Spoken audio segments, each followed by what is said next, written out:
back to my channel, Smoking and Grilling, and today we making chili in the crock pot with me, AB.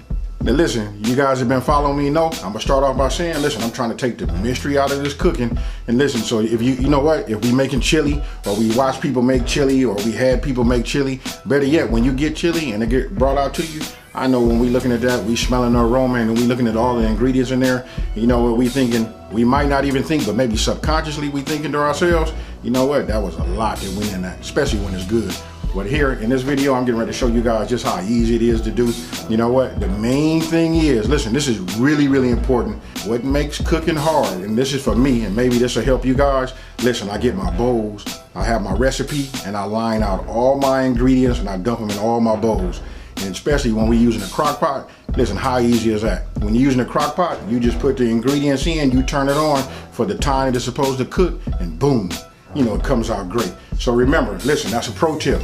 Get all of your ingredients, line them all out, and then when it comes time to start putting them in, you don't have to measure or nothing like that. It'll run smooth like me. So with that being said, you guys, let's go ahead and break right into this video. Okay, getting started, we start off with ground beef. You know, you want to put 2 pounds of ground beef in there. And listen, you want to use the leanest beef that you can find. And then you want to go ahead and add yourself some ground spicy pork sausage. Those were the individual sausages.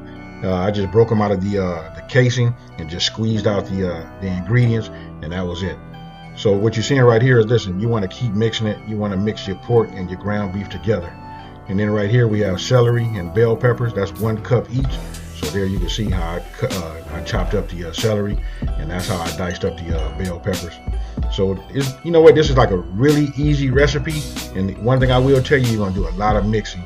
And that purpose is just to mix the ingredients along with breaking up the meat. So listen, oregano, 2 teaspoons. You can see in the lower left-hand corner, the ingredients comes up. Then we add basil. And again, we're gonna do a lot of mixing. So just about after every ingredient you put in there, you want to just go ahead and continue to mix them up. Now we adding an onion. That was 1 cup of a white onion that was diced. And what I did was I just put half in, you know, started mixing again. And then when you got that mixed up thoroughly, then you want to go ahead and add the remaining white onion to your chili mix, and just, you know, keep going.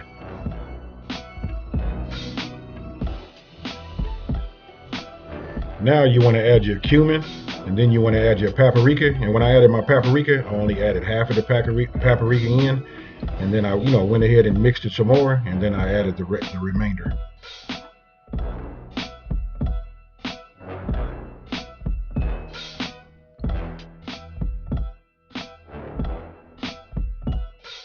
Now once you have all those ingredients mixed, you want to add your brown sugar. And then you want to give it another thorough mix. And then after that, now it's time to add our tomato paste, which would be 2 cans of 6 ounces each. I'm using Hunt's. Hey, Hunt's is the best, you ask me. So go ahead and just add that. And after each can, you want to just like mix it around. And again, listen, you breaking up that meat, so that you don't have those chunks in there. So you want to keep stirring it, mixing the ingredients, and moving forward.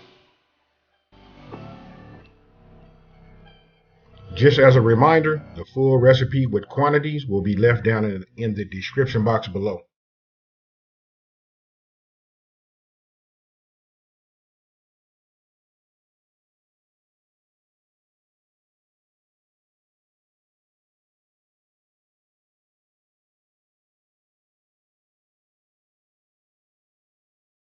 Now you want to add your W sauce, which is 2 tablespoons, and then we're going to start to open up our cans of stewed tomatoes.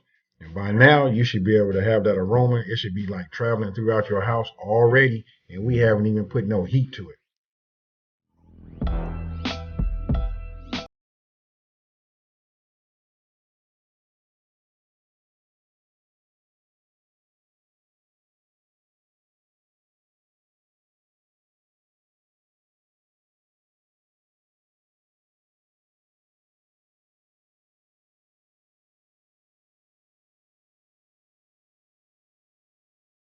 Mixing your stewed tomatoes along with your meat and the rest of your ingredients, it's time to add your beans. It doesn't make a difference which beans you put in. They don't have to be 2 and 2. That just happened to be the way I had mine set up. Listen, I started out with kidney beans, and then I went to black beans. You just want to go ahead and put them in after 2 cans. You just want to work them through the meat and the sauce. and then you go ahead and open up the other 2 cans, and then hey, basically I said all of that just to say repeat.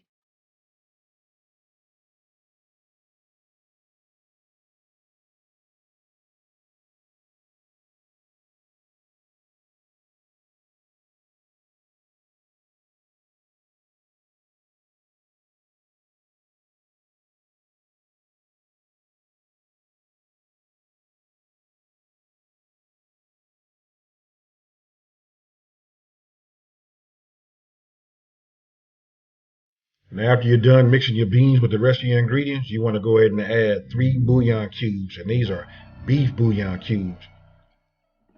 So what I did was, listen, I push them down, and I want to make sure they submerge so they can get liquid on it and dissolve. Also, you see it says garlic clove, a large one, which was cracked and peeled and put in there, and then 1/4 cup of chili powder. That I didn't get a chance to see. Actually, I recorded it, and I don't know what happened, but that's got to go in there. Listen, you want to stir it all up, and then you want to go to your cook time. I cooked mine for 4.5 hours on high, and if you're going to cook it on low, that would have been 9 hours on low.